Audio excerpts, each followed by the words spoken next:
Testing. Yep. We are good to go. Okay. I'd like to call to order tonight's meeting of the Board of Zoning Appeals for the City of Fairmont. It is 7:01, the Public Safety Building on July 2nd, 2026. Could I have a roll call of members, please?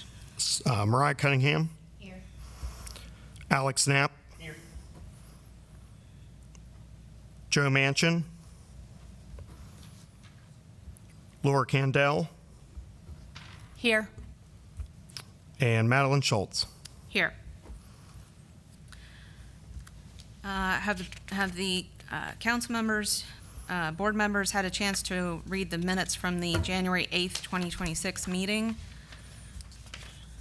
And do we have any motions regarding those minutes? Make a motion to approve the minutes as they're written. Second. All in favor? Aye. Okay. Okay. Minutes approved as they stand. We have no old business this evening. We have two items of new business. BZA 26-03. Aaron Ashley is applying for a variance to exceed the 4-foot maximum permitted height of front yard fencing to install a 5-foot fence at 314 First Street. The property is zoned City Center and can be identified as District 3, Map 2, Parcel 181. It was required to come to the board this evening due to some state laws that required it. It could not be laid over without coming to the board this evening. Actually, ma'am, I'm sorry. Actually representing Aaron Ashley instead of me, Ashley. Oh, okay. Are you the only one member here to represent them? Yes. Okay. Did they want to not do the layover and go ahead and have the hearing without them? Layover, but I just wanted to make Oh, sure. yes, sir. Okay. Yes. Because I know Stephanie talked to Shay, Mm-hmm. and she spoke very highly. Oh, Yes, they did request that this be laid over so they could both be present at the next month's meeting. We do have the option to discuss and make a decision without, or we can go ahead and lay that over. Do we have a motion? Is it just a motion to table? Is that what? Or would to- it or be to a vote. motion? layover to the next regularly scheduled hearing would be a layover. in August. Yeah. Copy. Yep. Yeah, move to lay over to the August meeting. Do we need to do a roll call on that one? And yes. Okay. So I'll do the roll call here. Hold on, let me get my notes in order for the petition number.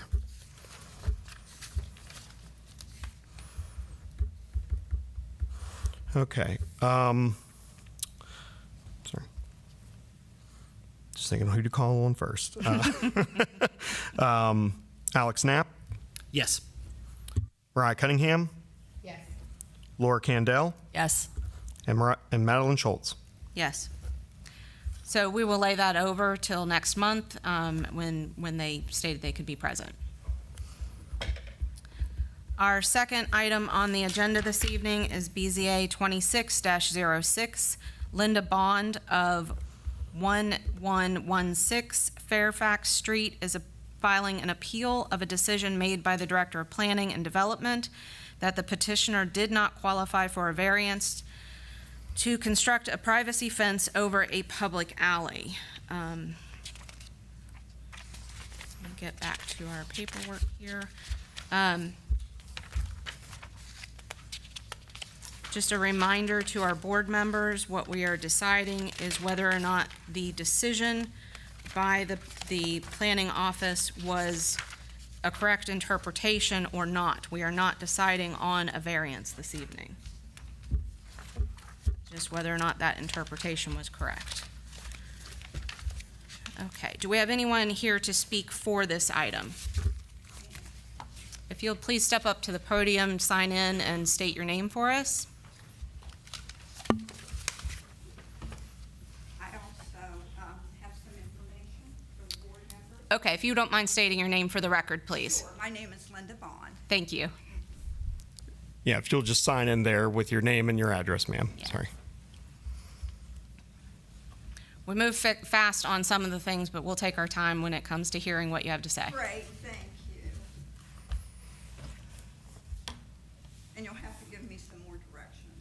We will. Okay.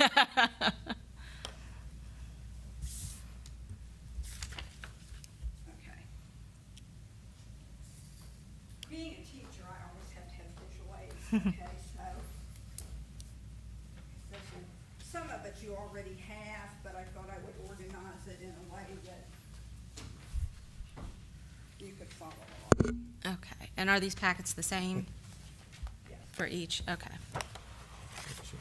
I'll just get one of yours for the records when we're done. Yep.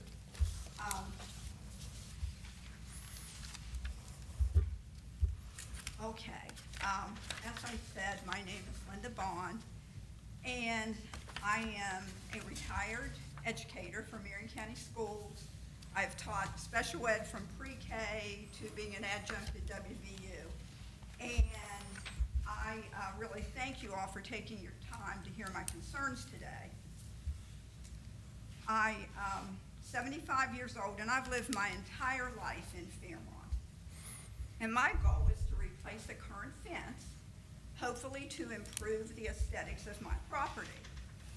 And I've had a contractor ready to tear it down, and we've delayed it so that I could come before this, board and see if we can come to some conclusion about the property. I actually had no idea how difficult it was going to be to replace a fence and get a permit. Even knowing when to appear before you tonight was difficult.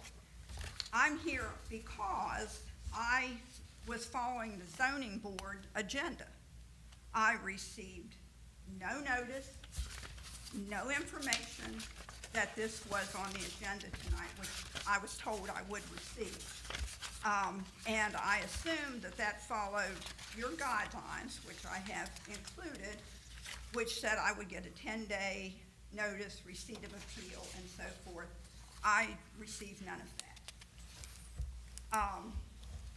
So luckily, I had been following the agenda enough to know that I was on it this evening. Another issue, which has nothing to do with this yet, that I want to bring up, and I added it in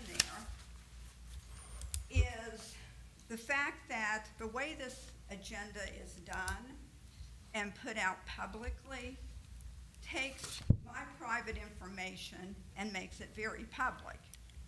I had filled out most of the forms by hand in the office, but because of that, and of course I got all excited, I yesterday received an email, and I have included that in here. That's the next item in the packet. I've included that in there. In that email, it looks as if the City of Fairmont Planning and Zoning Board agreed to give me the permit. All the personal information is included in it. Mr. Straight's name is on it. And it goes through with an invoice.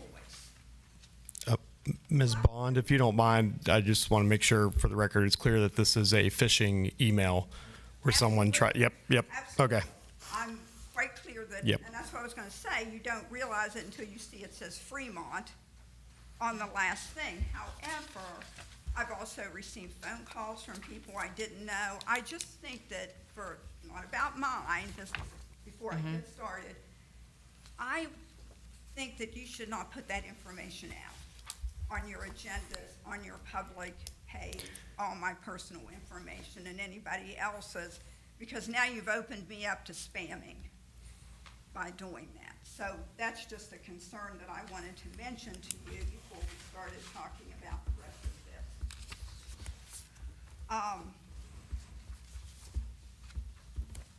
Also, as I, thought I said receive a response.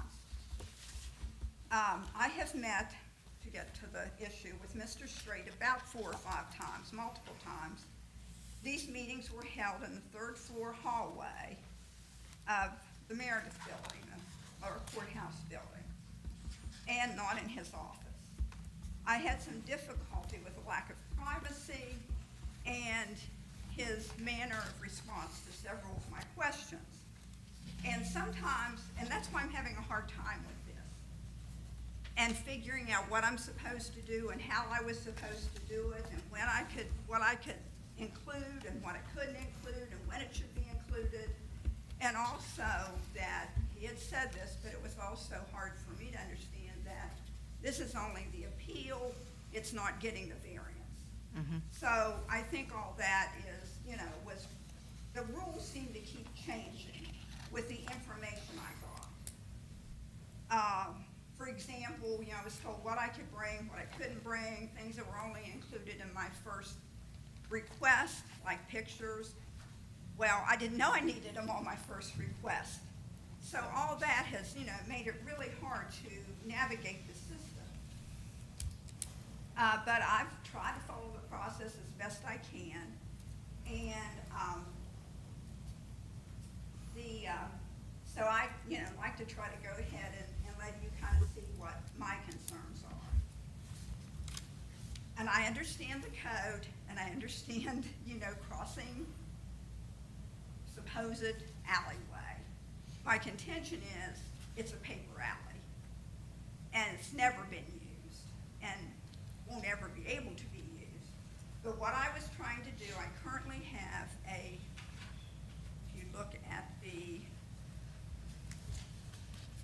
I also included, my responses are in there to, you have them already, but to Mr. Straight's code questions. If you also look at the map, the zoning map,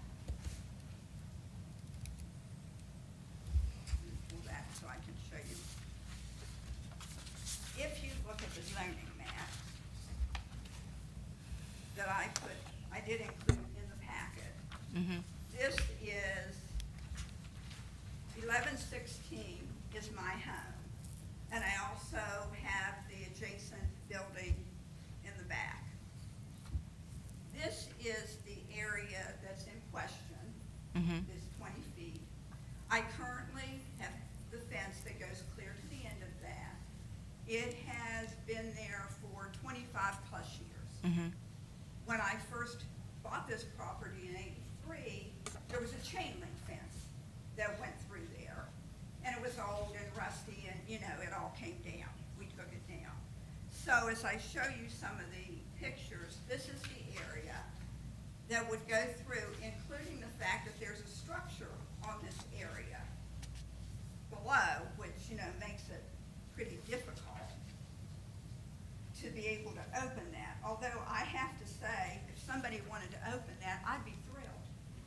It would give me access to my property in the back, so I wouldn't object to it being open, but I just don't think it's possible to do that. Of course, I have no actual paperwork to show you that the chain link fence was there. I mean, it's another lifetime ago. And also, if you look at your first picture, you'll see that that's the open alleyway. That's the part that's there. That part has never been maintained in any manner by the City of Fairmont.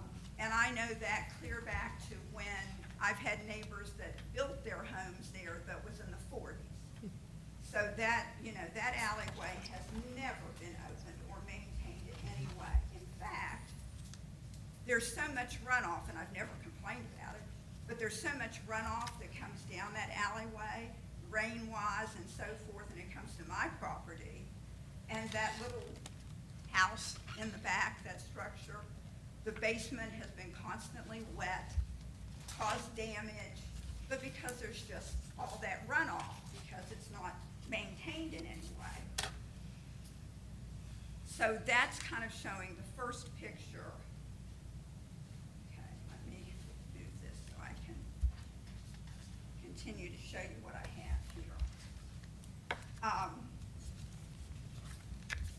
So since Mr. Straight had denied my request for the variance to replace the whole 124 feet of fence, which is what I had originally asked for, and I saw the city codes that he cited, and I've added that also in there so you can see that, and included the response. One of the issues was the issue of safety and the topography. And it's not, so if you look at the first picture,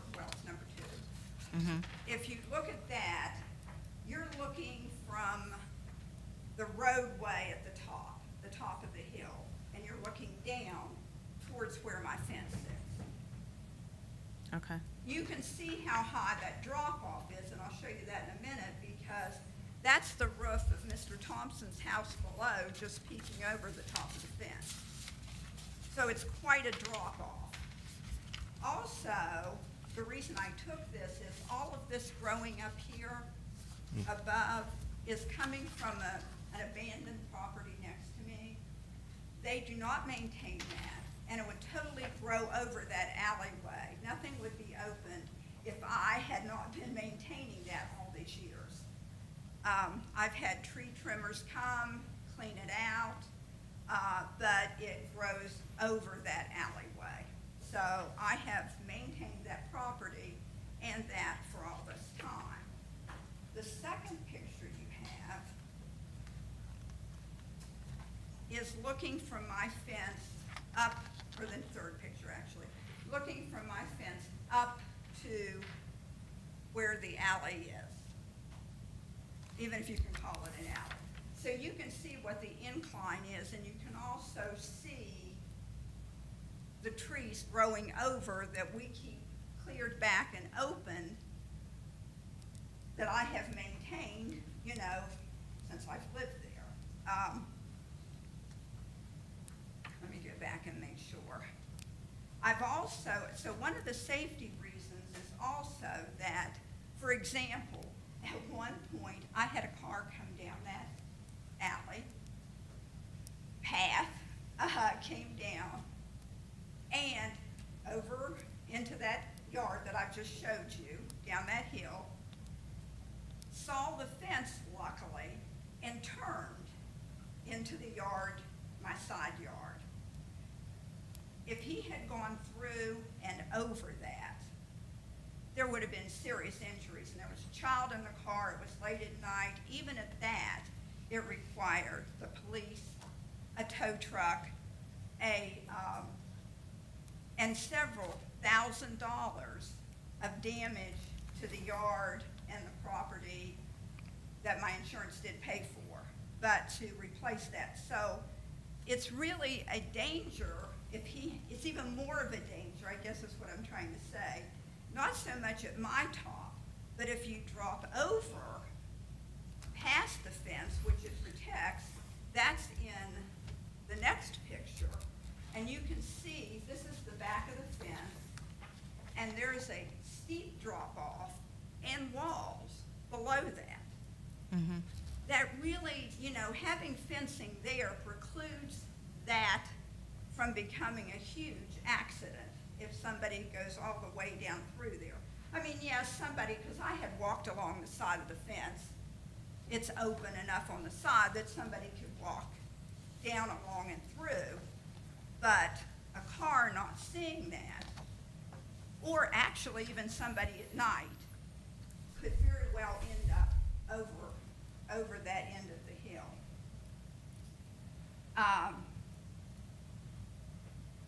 And we talked about, that blocking public access, and I understand what he's saying.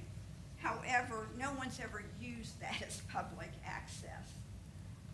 It's just not something that's happened even from the time those homes were built. I want to make sure I haven't missed anything.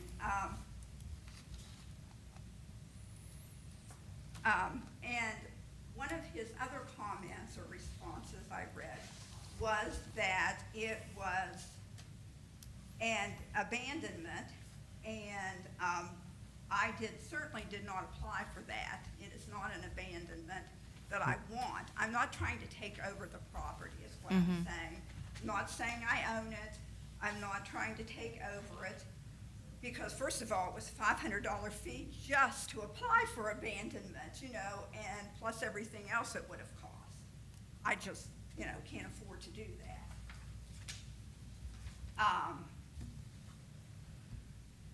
He also stated that taking the fence down would be at the cost of the city.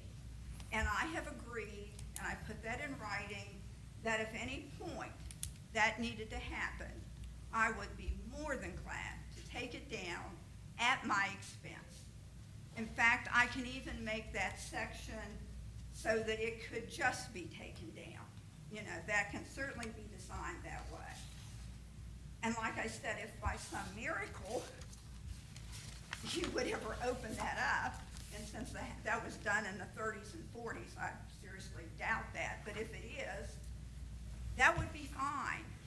You know, I would have access to the back of my property.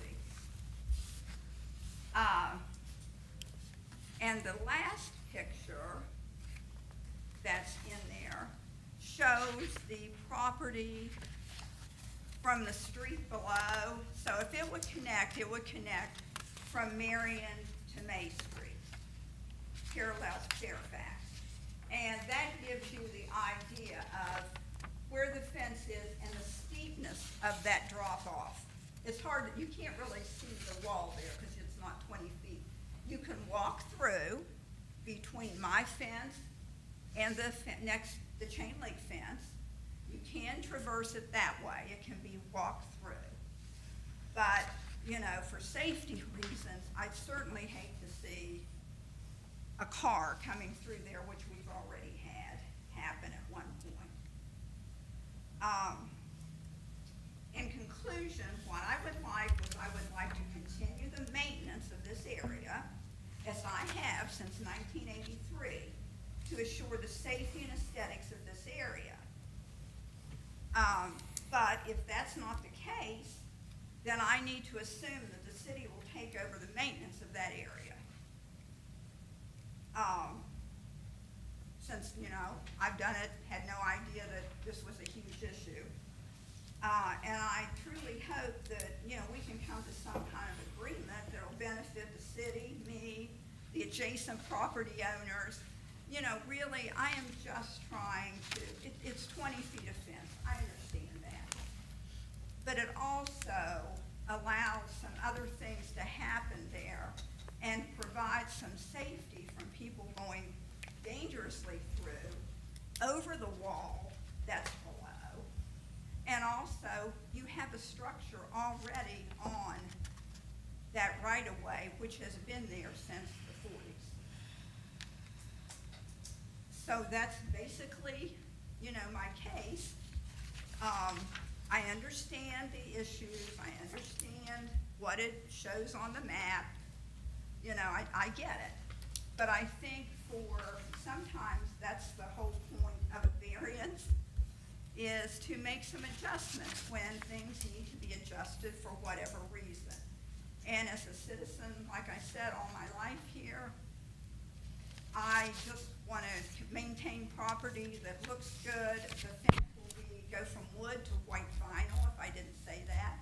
It's about a $5,000 project, a little over $5,000 actually, and that's just to improve my property and the aesthetics and property value in Fairmont. And I'll take any questions.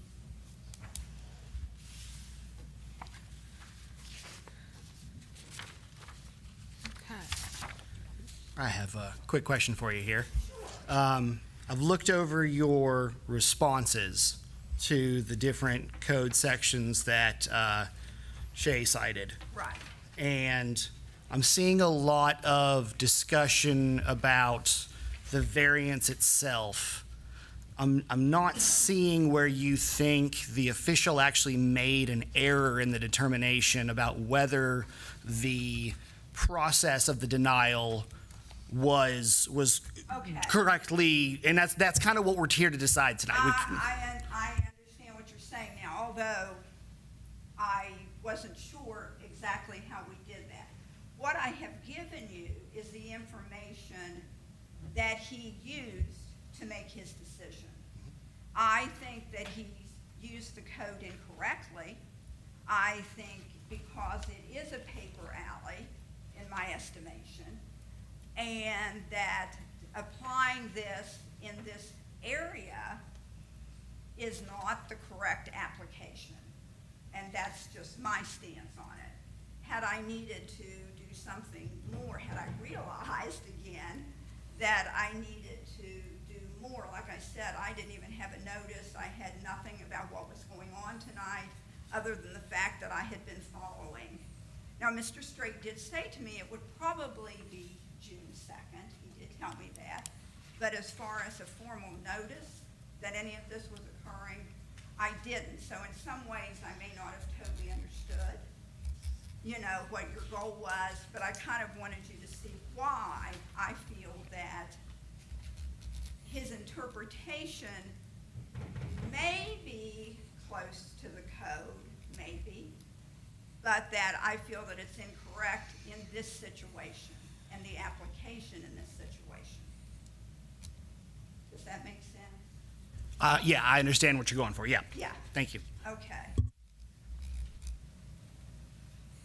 I think I have the neighbor who wants to speak. We'll move on in a moment. I want to make sure that everyone's had an opportunity to ask any further questions. Okay, thank you. We may ask you to come back up later, but for now. I'll be glad to answer, you know, honestly, I'm just here to try to come to some reasonable answer to the situation. You know, I'd like to be able to continue to maintain the property that I've done this whole time and still cooperate with the city if they need to use it, if it needs to be, you know, if something else needs to be done. I'm more than agreeable to do that. I would be agreeable to, I'm not planning on selling the property ever, but if that would ever happen, to make sure that's all clear in any property transfer. Just trying to do something, you know, and it's been there forever without any issues. So that's my point. Okay, thank you. Thank you. Is there someone else that would like to speak for this item? I disagree with what she says. Could you sign in and state your name for us, please? Yeah. Clarence Thompson. What was that again? Clarence Thompson. Okay. I live in the house down below. I'm the one that, obviously it says with your paper that part of my house is in that alley. Of course, I didn't build it, so, and, the part that she's talking about, because even past her property at the top of that alley, cars park there at the end. And so you can't come down anyway unless they're gone. And I'm the one that has the property that's the big steep where somebody might get hurt if they come flying down through there. And the night she was talking about, the police was actually chasing that fella. And he tore her yard up real bad. But I just agree with what she said. I just think that's, it's unusable. It's not like it's an alley that you can just come and start drive cars down it, because you can't. Once you get past her fence line, you can't. It's just, and so now I'm with her. And in the bottom half, I've been taking care of it since 1982. So nobody cuts my grass on that end. But I just agree with Miss Linda. I think it should be done. I mean, you know, like Andy Taylor always says, it's a small community. So just don't have to always go by the book. We can always go by the heart. Okay. That's all I gotta say, ma'am. Okay. Any questions for Mr. Thompson? Okay. Is there anyone else that would like to speak?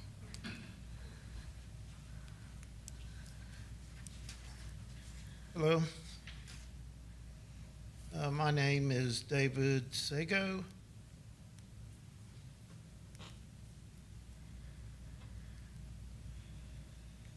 And I'm here to support Linda Bond in her request for a variance. I think when you look at a right-of-way that's been supposedly on the books, maybe in paper for over 40 years, and you look at most communities, they look at intended use of a right-of-way, and if the intended use of that right-of-way is not used by a certain period of time, they gladly work with residents or whomever it might be to try to come to some sort of common ground to use that. And I think in this point, Shay, after 40-some years, I don't think there's going to be anything that is going to be intended for that right-of-way that would inhibit, Mrs. Bond from putting up a fence. And in my thoughts, and to come and support Linda, is she's offered to take it down. I was in utilities for over 30 years. We had issues with garages over water lines and houses over sewer lines and stormwater drains, and it happens. It happens. But there was ways to say, ma'am, you're not going to tear your garage down. Let's come up with a memorandum of understanding that if this occurs, yes, we'll get a wrecking ball or whatever it takes. We'll fix it. And I think that's what we need here for Linda, is just a memorandum of understanding. This variance is going to be granted, but if we need to come through there, we're going to come. We're going to give you 10 days. You get the fence down, we'll come do whatever it might be. I don't think that day will ever come. She'll be able to add the aesthetics to her property, add the aesthetics to that area behind her house. And I'm not certain in my mind why we can't come to common ground to let that happen. This is supposed to be the friendly city. We're supposed to work with them. And if that was Anheuser-Busch wanting to put a piece of property in to make X amount of beer and use X amount of water in the sewer, would we be doing this the same way, saying, no, you can't do that? Or, oh, yeah, we can figure that out. We'll probably go out and take it down if they want to do that. And that's all I think it comes down to. And I'm here, and I hope the board takes her information and really look at it. And to make certain, and again, nothing against Shay. He was a colleague of mine for several years. It's just, to me, when Linda was talking to me about it, I was just like, I'm having a hard time wrapping my arms around it. I hope this group and this board can work together with Shay to come to a common ground to make certain that Linda could do what she needs to do. For 20 feet of fence, she's going to put the fence down, because if not, she's going to put a nice fence down with like 3 panels of old rotten old wood. And why would we want that in our community? Any questions? I'll be glad to answer them as much as I know about the issue. Anyone? Okay, thank you. Is there anyone else that would like to speak on this issue? Seeing none, are there any objectors to the issue? Seeing none, does the board want to speak to any of the speakers again? Do I have a motion to close the public hearing? Motion to close. Seconded.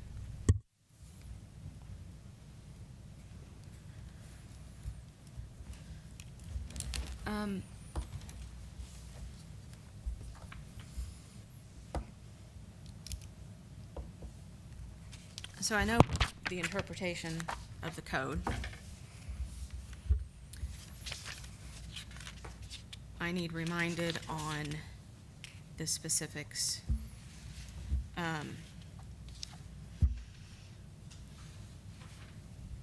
Why she couldn't do a variance request versus just the denial. So we, with the past cases we've had, it's been recommended before for staff to try to be more proactive in making sure that the variances are qualified, submit everything, and meet the conditions.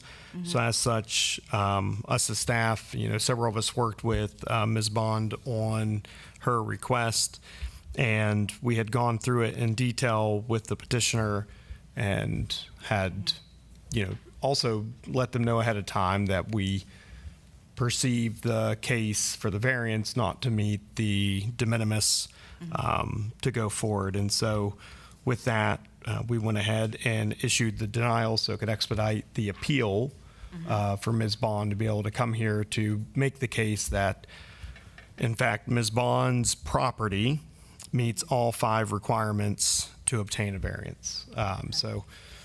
But in the future, if the board would like for staff to just bring the variances first, then we could do it that way too. But I just know I'd been instructed during past hearings to try to proceed that way.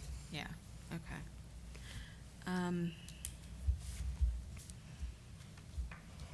And was this a full denial, or was it just a denial of the 20-foot in question? In particular, Ms. Bond had initially applied for a permit to construct the fence over the alley.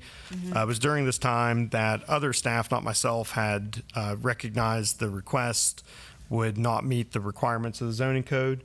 So we tried to work with Ms. Bond in order to get a permit approved. So after several days, business days, we worked with Ms. Bond to get a permit that is attached here. It was issued to construct 104 feet of fence along the eastern property line. And then per the requirements of, let me just find it again here.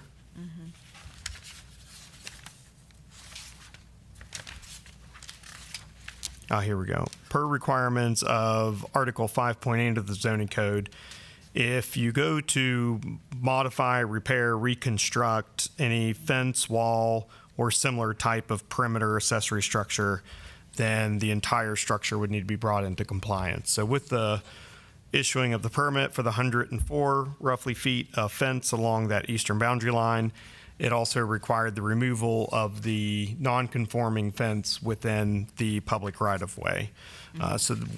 That was issued. So it did take us a few business days to work that out, but we got that worked out. And then immediately following the approval of the building permit and zoning permit, you can see that the petitioner then filed for the variance. I worked, just as Ms. Bond had said, directly with her on that and walked her through step by step on both the variance and the appeal process and the requirements of an appeal as well. And you can see the dates for all those, including the appeal was filed on June 11th, 2026. Okay. So I believe the intent would be if Ms. Bond's appeal was,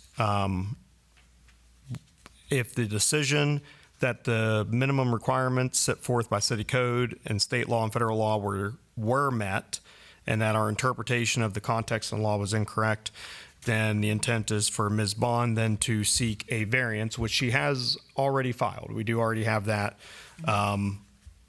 on file here. It's actually, the copy of it here submitted on 5/28/26.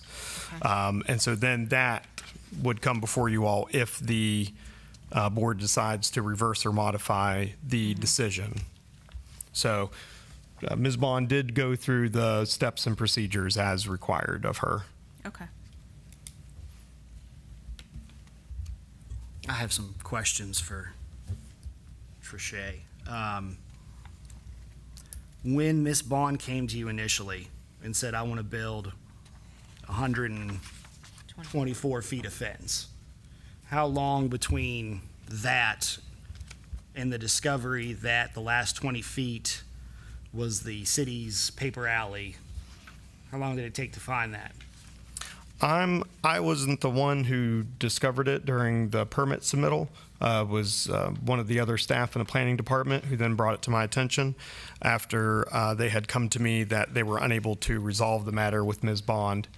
So they requested for my assistance with the petitioner to help explain why we were unable to sign off on the request. So I believe that was the same day the original permit was submitted on May 21st. Okay, so knowing that at no point was the paperwork for either the construction of the fence or the variance going to be approved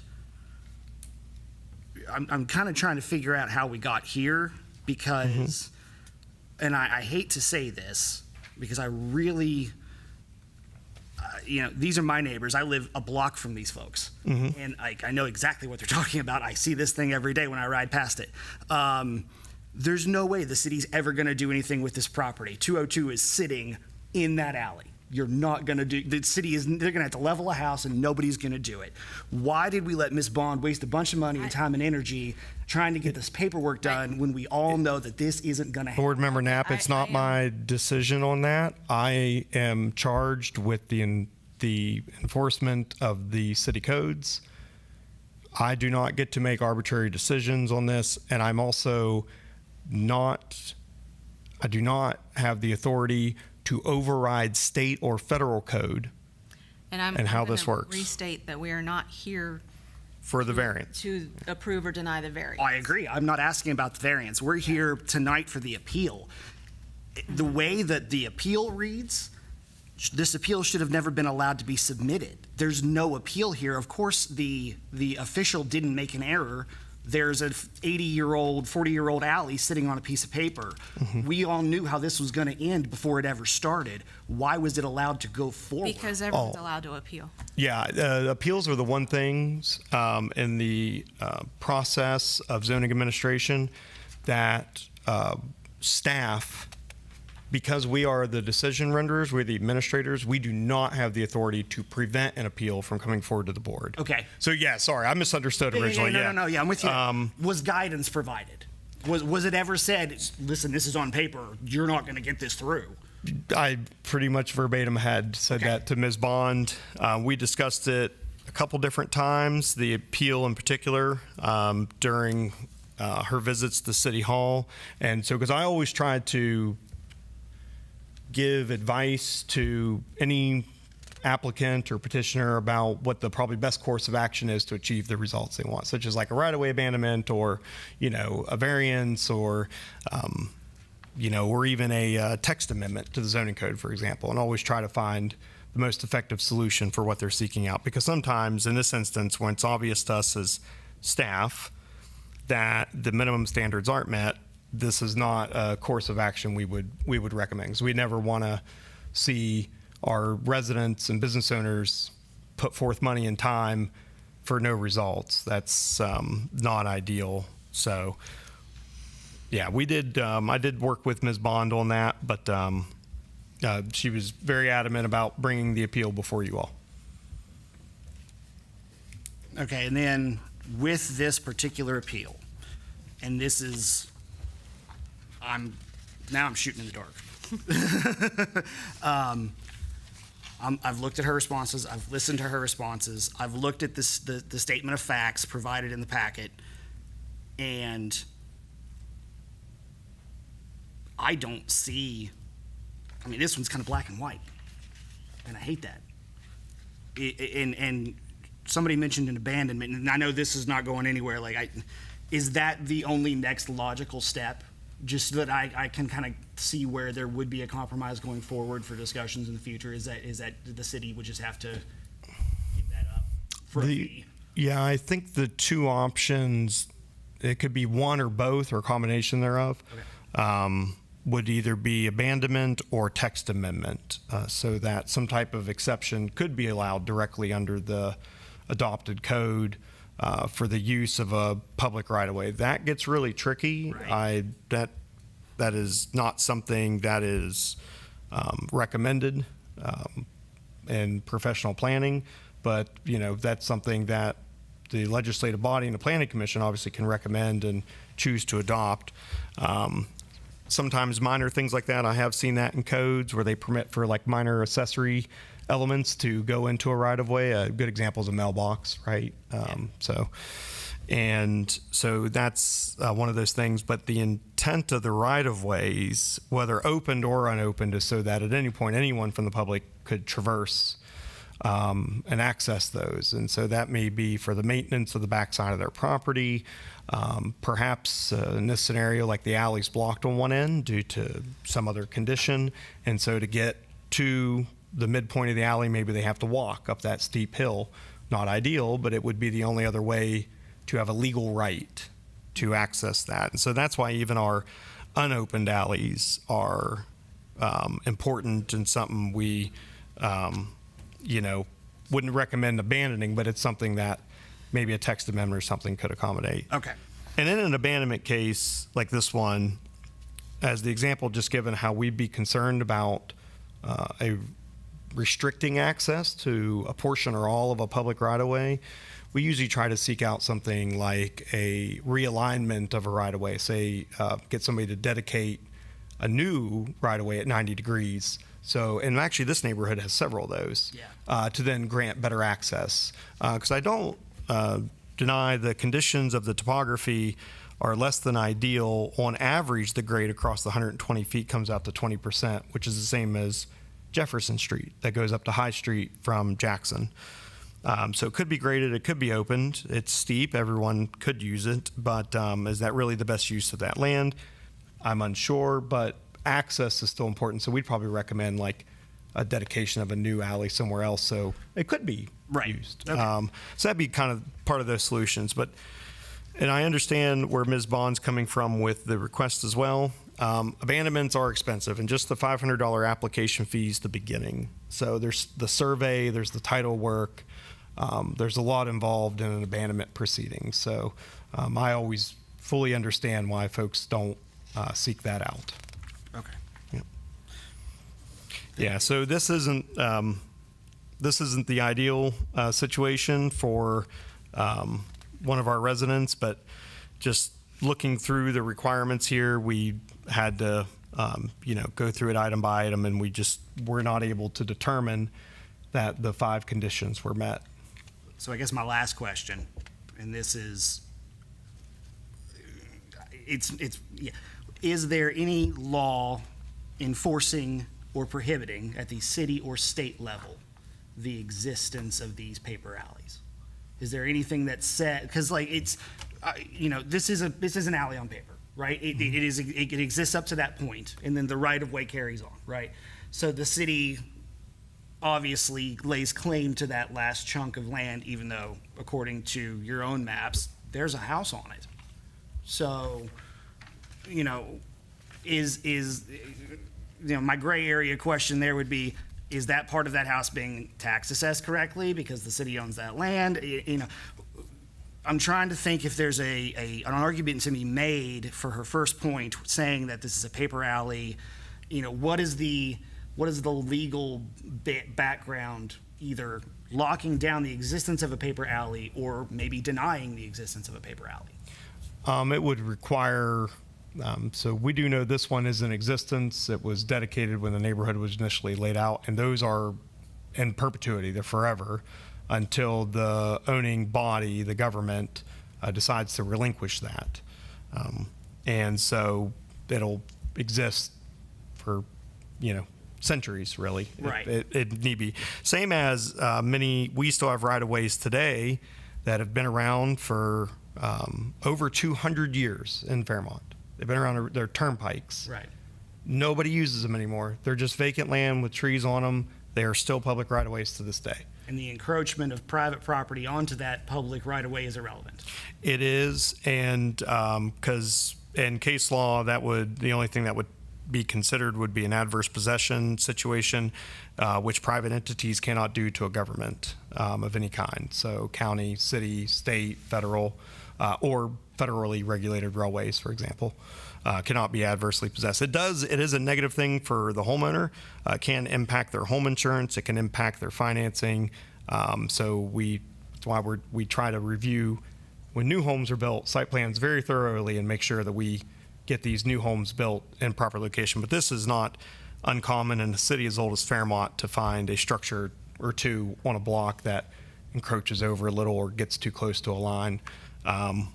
Those are almost a dime a dozen, but luckily this one is pretty minimal there below the hill. Okay. So off the hill from the petitioner's home. Okay.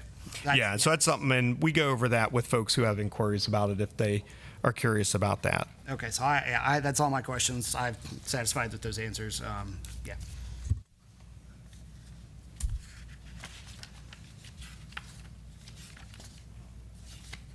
Mariah, do you have any questions, any concerns, any discussion items?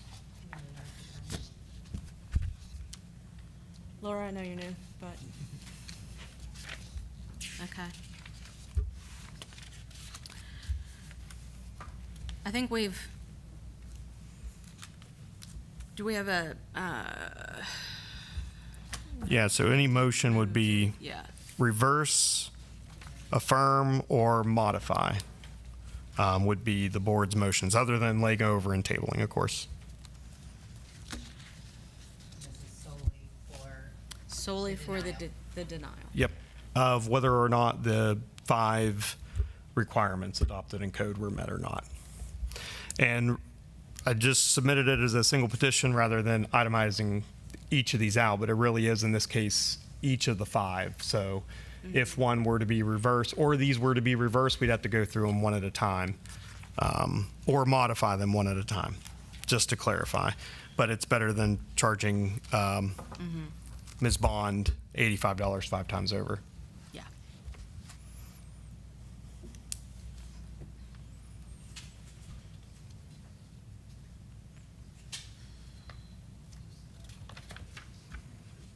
Okay.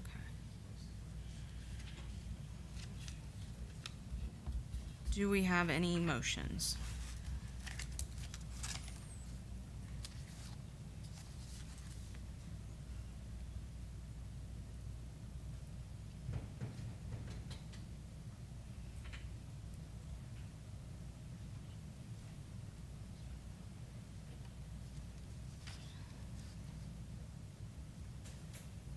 I hate to do it, but I move to affirm.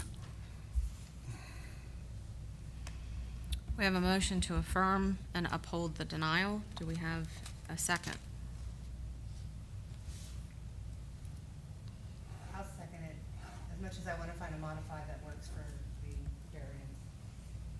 It's affirming. Okay. Roll call for the vote? Yes, Okay. please. All right. Sorry, there's only 4 of you tonight, so I got to call one of you first. Member Cunningham? So- Affirm.